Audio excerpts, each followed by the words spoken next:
Thanks for joining us at 5. We start tonight with progress in the effort to make MetroLink trains and platforms safer. That was the pledge from bi-state leaders 4 months ago after a series of high-profile crimes on the MetroLink.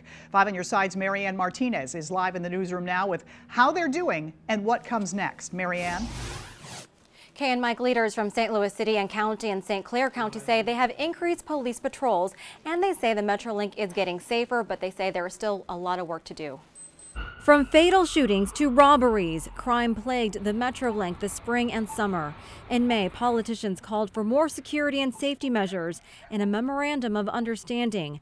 Now, 4 months later, they stood before this meeting saying the MetroLink is headed in the right direction. With that said, we have a long way to go. There are significant security issues that still need to be dealt with. St. Louis County Executive Steve Stanger is advocating for physical barriers within the system. We're talking now about having a pilot program on a few stops that would present physical barriers. In St. Clair County, Illinois, Chairman Mark Kern said there are more deputies patrolling the line after 4 p.m. and the county is spending more money on security. About $300,000 towards adding security at the platforms and on the trains throughout the Illinois side of the system. St. Louis Mayor Lyda Krewson said the city has allocated some law enforcement to the line, but the city continues to struggle with a police shortage.